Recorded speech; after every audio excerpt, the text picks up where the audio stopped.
Em nome do Pai, do Filho e do Espírito Santo. Amém. Vinde, Espírito Santo, e enchei os corações dos vossos fiéis, e acendei neles o fogo do vosso amor. Enviai, Senhor, o vosso Espírito, e tudo será criado, e renovareis a face da terra. Oremos. Ó Deus, que instruíste os corações dos vossos fiéis, com a luz do Espírito Santo, fazei que apreciemos retamente todas as coisas segundo o mesmo Espírito e gozemos sempre de sua consolação. Por Cristo, Senhor nosso. Amém. Em nome do Pai, do Filho e do Espírito Santo. Amém. Então, queridos, muito boa noite. Hoje é dia 12 de abril, vocês estão aí reunidos, no momento de formação do grupo de vocês. Acho que todos me conhecem, Eu me chamo Renato Vargas, sou membro da comunidade de aliança, aqui da Missão de Nova Friburgo. Deveria estar aí presente, com vocês, falando ao vivo, mas tive um imprevisto essa noite e por conta de um outro compromisso eu tive que fazer essa pequena gravação, para vocês não perderem essa formação. Então, vocês no Caminho da Paz têm a oportunidade na fase querigma de ir revendo as formações no grupo de oração das palestras que vocês tiveram lá no Seminário de Vida no Espírito Santo. Então vocês já reviram aí a palestra sobre o amor de Deus, reviram a palestra sobre o pecado e a salvação, reviram a palestra sobre o senhorio de Jesus e já tiveram, pelo que a Jaque me disse, uma formação a respeito de falsas doutrinas com a Amanda. E eu gostaria que vocês agora, nesse breve momento, vou pedir para quem estiver aí controlando o computador ou o que for, dê um pause rapidinho, para que vocês partilhem de 2 em 2 o que ficou mais forte para vocês ao longo dessa formação depois do Seminário de Vida no Espírito Santo. Partilha rapidamente de 2 em 2. Então, a gente precisa entender que esse itinerário que nós vamos fazendo de formação, até que vocês cheguem lá novamente no momento da efusão, ele é extremamente importante para que a gente saiba se identificar como católicos, sabendo exatamente no que cremos, por que cremos, como cremos e o que Deus foi realizando ao longo da história para que hoje nós estivéssemos aqui e para que hoje nós tenhamos uma identidade nossa, para que não haja confusão naquilo que nós cremos. Ao longo das formações que vocês tiveram no Caminho da Paz até agora, vocês ouviram falar novamente sobre o amor de Deus, as características do amor de Deus, mas ouviram também falar a respeito do pecado, que é esse não dito a Deus. O pecado que é o homem em busca de Deus, que erra o endereço, bate na porta errada e, no anseio de encontrar a Deus, quer buscar a si próprio e tenta se saciar de algo que não é Deus, de algo que muitas vezes é o próprio homem. E esse errar de endereço, esse não dito a Deus, essa negação daquilo que Deus colocou na nossa própria natureza como via de realização, que nós negamos, que nós viramos as costas, isso se manifesta como atitudes de pecado. Mas como vocês viram, o homem não é o autor do pecado. Quem teve a sacada do pecado foi Lúcifer, não foi o homem. Lúcifer apresenta a bandeja para o homem e fala: vocês estão servidos, vocês querem ser os donos das próprias vidas de vocês? E o homem confuso, o homem seduzido por aquela ideia de Lúcifer, o homem quer experimentar de si sem Deus. O homem quer construir a sua própria salvação sem Deus. O homem que foi criado por Deus, por natureza, para se voltar para Deus, Lúcifer macaqueia isso. Ele muda, ele desconfigura o homem, para que o homem, ao invés de buscar a Deus e se saciar e se realizar e ser feliz, o homem passa a querer fazer isso buscando a si próprio. Só que o homem não é capaz de ser feliz sozinho. O homem não é capaz de dizer por si só o que é o bem e o que é o mal. Em Gênesis 3, Deus coloca no centro do jardim a árvore do bem e do mal. E o Deus faz o homem livre. O homem pode fazer o que ele quiser com a sua vida. O homem é livre para fazer o que ele quiser. Ele tem livre-arbítrio para isso. Mas o seu livre-arbítrio permite a ele fazer o que quiser. Mas esse livre-arbítrio não permite ao homem determinar o que é o bem e o que é o mal.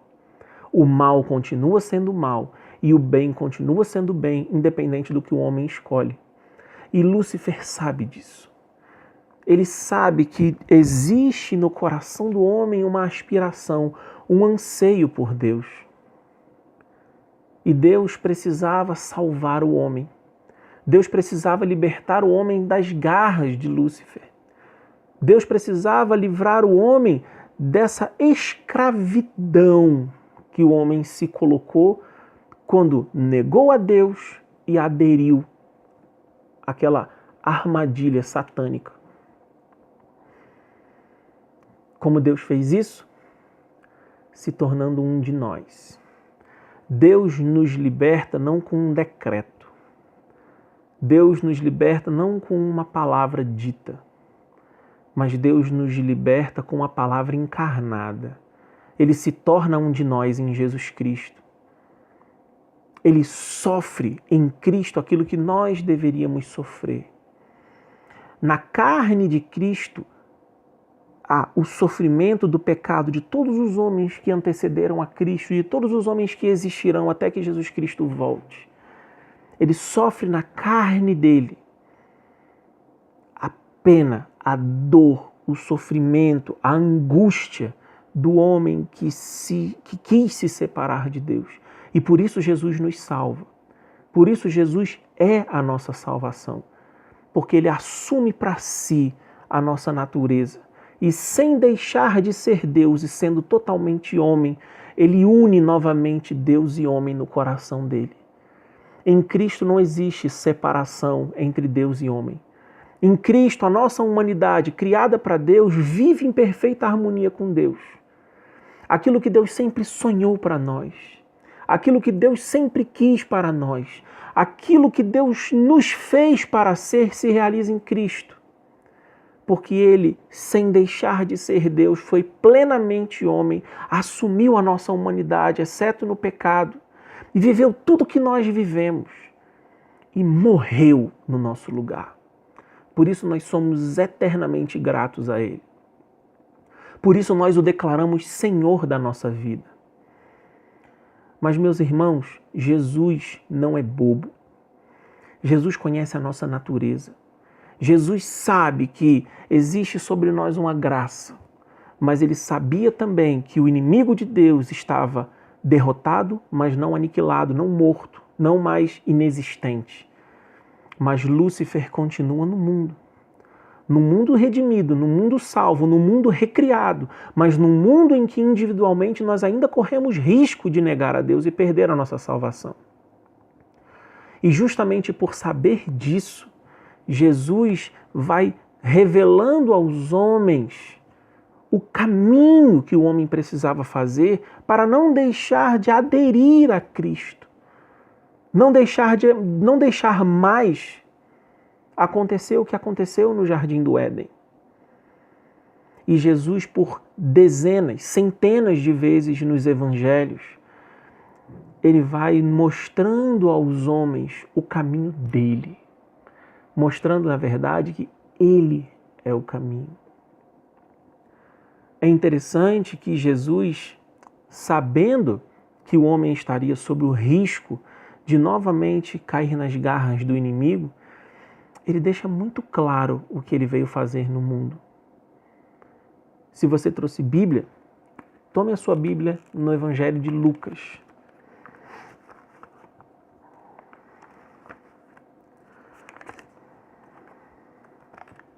No Evangelho de São Lucas, no capítulo 11, a partir do versículo 19, Lucas 11, 19, vou esperar um pouquinho, o pessoal está aí mexendo na bolsa ainda, né? Pegando a Bíblia. Lucas 11, a partir do versículo 19. Vejam o que Jesus diz. Ora, se é por Beelzebu que expulso os demônios, por quem o expulsam vossos filhos? Por isso, atenção, por isso, eles mesmos serão os vossos juízes. Agora olha a afirmação de Jesus. Mas se expulso os demônios pelo dedo de Deus, certamente é chegado a vós o reino de Deus. Se Jesus veio implantar nesta terra o reino do Pai, ele identifica a instauração desse reino quando o demônio é expulso desse reino. Quando o demônio para de escravizar o homem. Quando o demônio para de corromper o homem. Quando o demônio perde a sua força de persuasão sobre o homem. Quando o homem, a nossa natureza, é liberta do cativeiro do mal. Se expulso os demônios pelo dedo de Deus, certamente é chegado a vós o reino de Deus. Meus irmãos, Jesus veio instaurar um reino. Mas como ele mesmo diz em Lucas 10, 18, ele viu Satanás cair do céu como um raio. Ele sabe da astúcia de Satanás. E aqui a gente começa a falar do assunto dessa noite. No Éden, Satanás sabia que o coração do homem é um coração religioso. É um coração que busca a Deus. É um coração inclinado para o que é eterno. Inclinado para o que não passa. Olhe para dentro de você. Olhe para dentro do seu coração e veja o quanto você é inconformado com essa vida. O quanto você é inconformado com o fato de que um dia a sua vida vai acabar, que ela vai passar. Porque no fundo, no fundo, no fundo, você aspira pelo que é eterno. No fundo, no fundo, no fundo, você sabe que a sua felicidade não está plena aqui. E que existe algo que falta. E nós não somos seres defeituosos. Nós não seríamos a obra-prima de Deus e seríamos defeituosos. Deus deixou essa inquietação, essa inclinação, esse algo que falta para que nós buscássemos a Ele e entendêssemos que essa margem que falta só é preenchida em Deus e por Deus. Mas o demônio também sabe disso.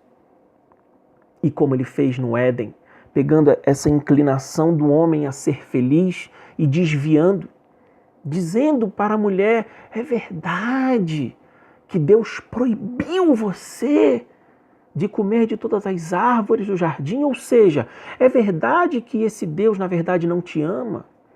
É verdade que esse Deus deseja esconder de você aquilo que você pode ter para ser feliz? É verdade que esse Deus é um Deus que quer dominar você e Ele mesmo definir o que é o bem e o que é o mal? Você vai se deixar escravizar por um Deus?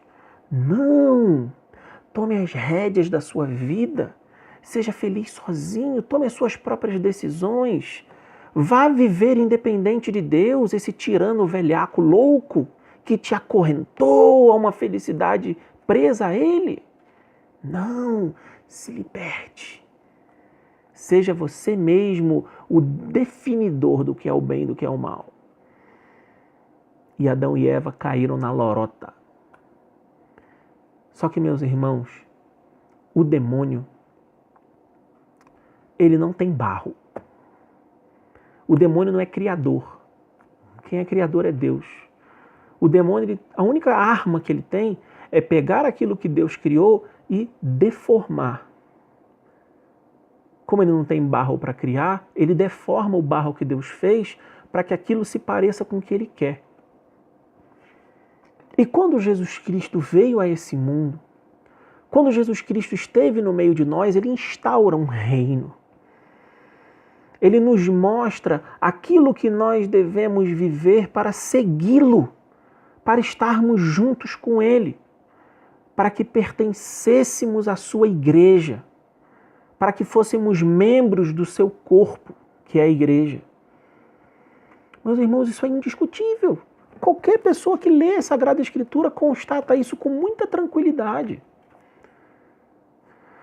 Jesus Cristo não quis nos deixar órfãos, Ele nos deixa a igreja.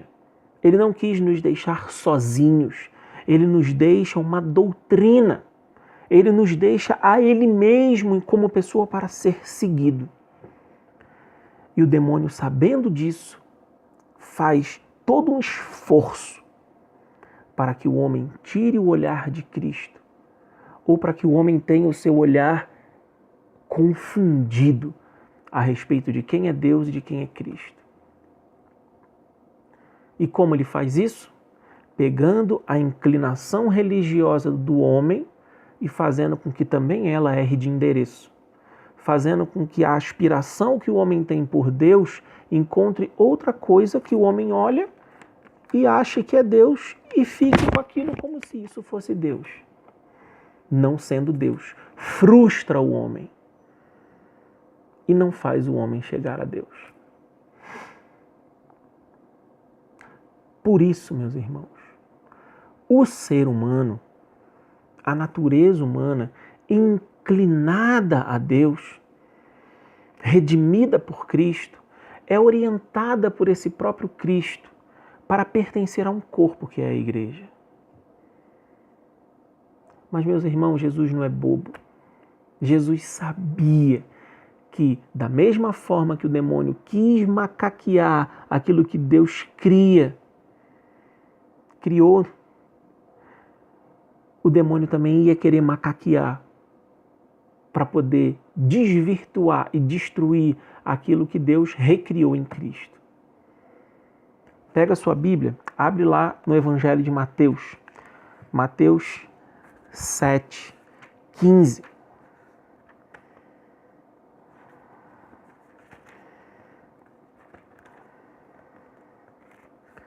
Mateus 7, versículo 15.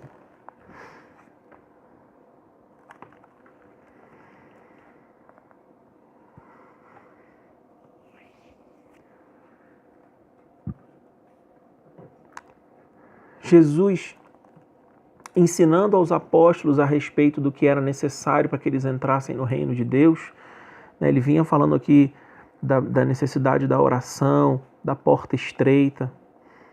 Presta atenção no que Jesus fala. Guardai-vos dos falsos profetas. Eles vêm a vós disfarçados de ovelhas, mas por dentro são lobos arrebatadores. Guardai-vos dos falsos profetas, ou seja, daqueles que se apresentam como alguém que vai te levar a Deus e, na verdade, eles não te levam a lugar nenhum.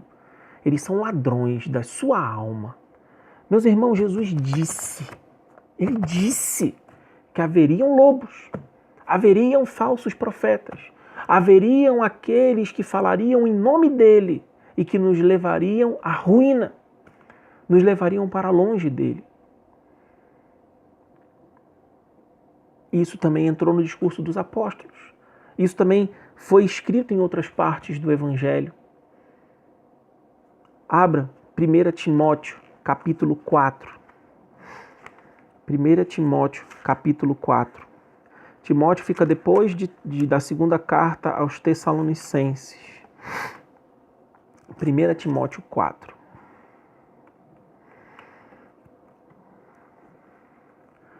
O título aqui na minha Bíblia, Ave Maria, é esse, ó.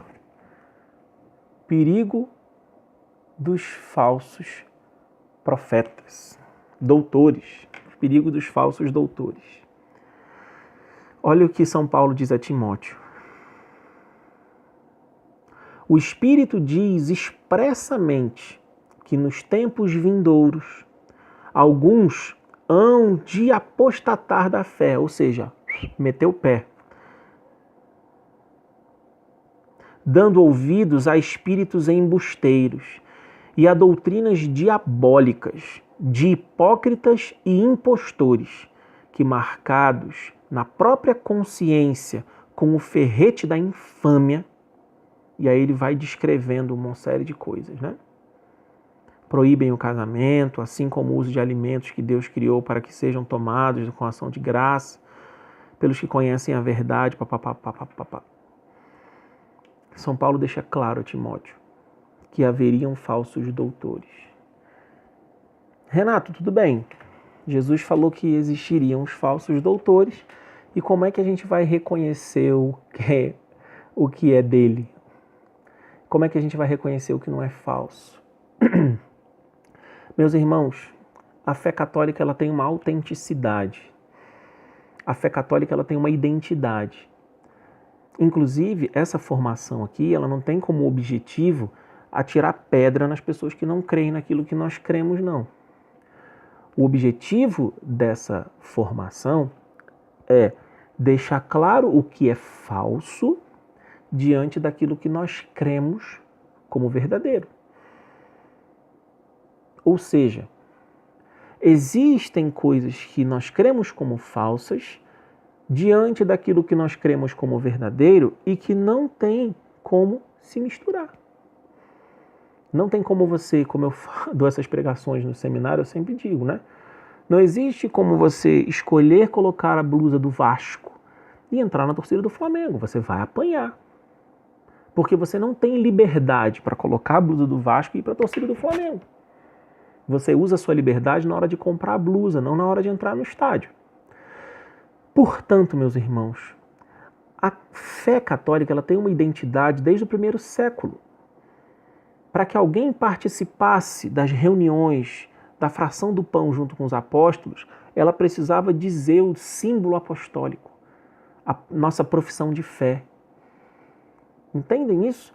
Alguém que não cresce que Deus é Pai, Todo-Poderoso, Criador do céu e da terra, que não cresce que Jesus Cristo é seu único Filho, nosso Senhor, que foi concebido pelo poder do Espírito Santo, que nasceu da Virgem Maria e por aí vai, essa pessoa não podia se dizer católica.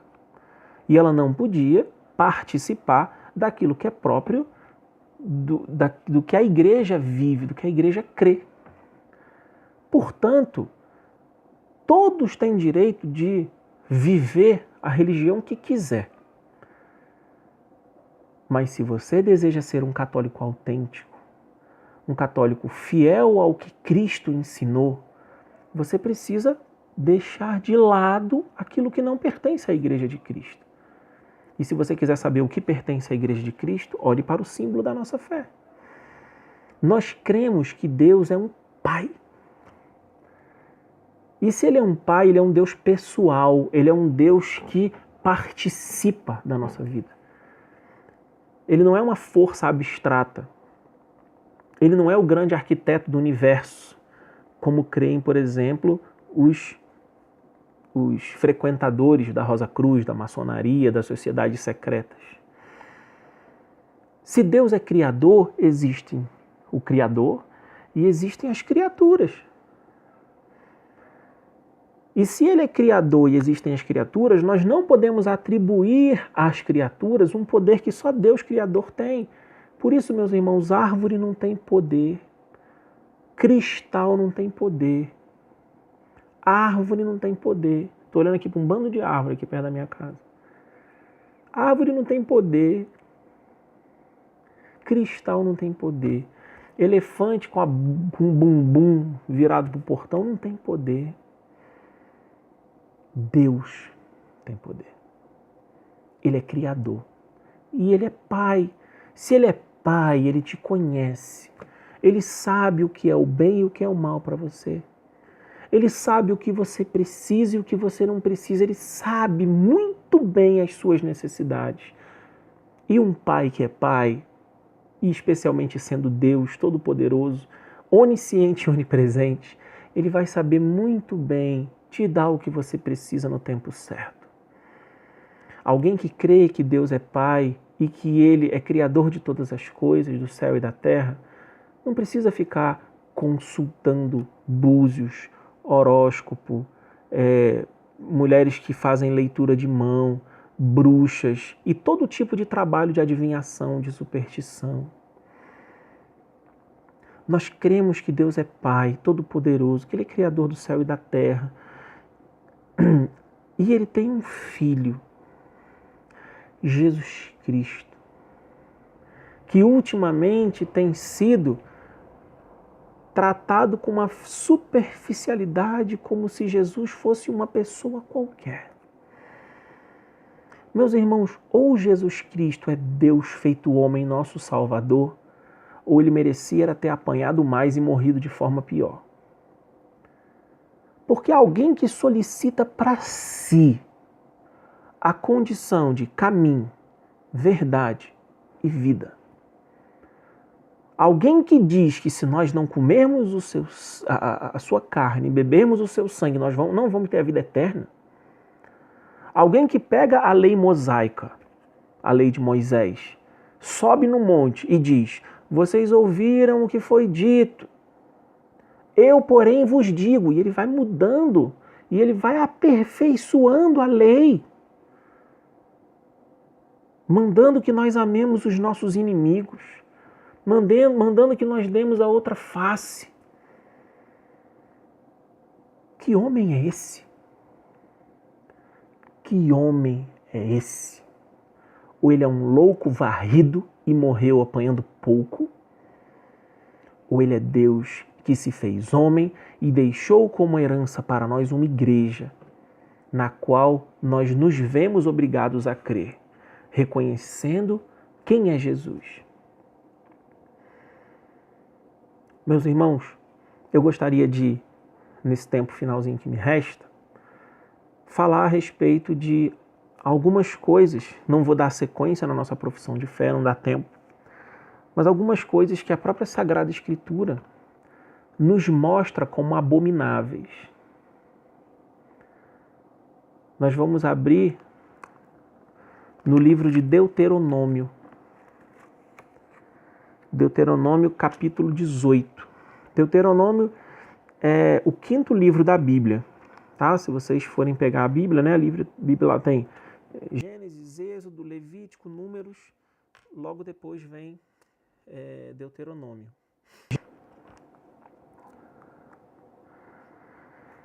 Deuteronômio 18, a partir do versículo 9. Me permitam, antes da leitura, algo que eu me recordei aqui, que eu nem estava prevendo falar, mas eu acho importante falar. Ultimamente, a nossa sociedade tem sido assolada por uma mentalidade destruidora, que é a mentalidade do pluralismo e do relativismo religioso. O que é o pluralismo religioso? É essa corrente de pensamento que acredita que todas as religiões são boas. Pior do que isso, acredita que todas as religiões são iguais. Meus irmãos, como é que nós vamos colocar no mesmo nível uma religião, por exemplo, como o satanismo, que mata crianças, que faz missa negra, com o cristianismo, que é uma religião onde nós nos dedicamos a salvar as pessoas, a cuidar e amar as pessoas? Não existe espaço para nós dizermos que todas as religiões são iguais, que todas as religiões são boas. Existem religiões que claramente, declaradamente são más. Eu estava vendo o jornal hoje, agora, né, são 3h05 da tarde. Antes de fazer essa gravação para vocês, eu estava vendo o jornal hoje. Eu estou de recesso na universidade, então até semana que vem, nesse horário, eu estou sem dar aula, né? E estava mostrando os radicais islâmicos que estão fazendo atentados à bomba com crianças. Até 2014, se eu não me engano, 2014. Os atentados deles, eles usavam criança em um ataque a cada 50. Agora eles usaram 25 crianças para fazer os últimos ataques à bomba, sem as crianças saberem que estavam carregando uma bomba e ela era detonada à distância. Todas as religiões são iguais e boas. é muito questionável, meus irmãos. Das mais de 3.200 religiões que existem no mundo, e existem porque o homem procura a Deus, a única em que seu fundador se diz Deus, a única em que seu fundador deu a vida por nós, a única em que seu fundador era reconhecido pelos demônios, a única em que seu fundador se disse caminho, verdade, vida e se disse o próprio Deus, é o cristianismo. Por isso nós temos que ter uma atenção muito especial àquilo que a nossa fé ensina. E não podemos vender barato a nossa fé. Presta atenção no que diz Deuteronômio 18, a partir do versículo 9. Quando tiveres entrado na terra que o Senhor teu Deus te dá, não te porás a imitar as práticas abomináveis da gente daquela terra.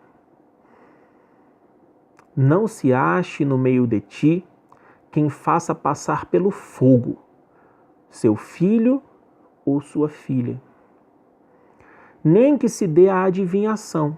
Acabei de falar, né? A astrologia, né? Como por exemplo o horóscopo, que acha que a sua vida tem que ser determinada por conta da forma como os astros estavam dispostos no dia que você nasceu. Você é livre, meu irmão. Você é amado por um Deus que te fez livre. Não existe organização de astro que determine por conta de uma cor ou de um número se você vai ou não ser feliz, ou se vai casar com o vizinho da direita ou da esquerda.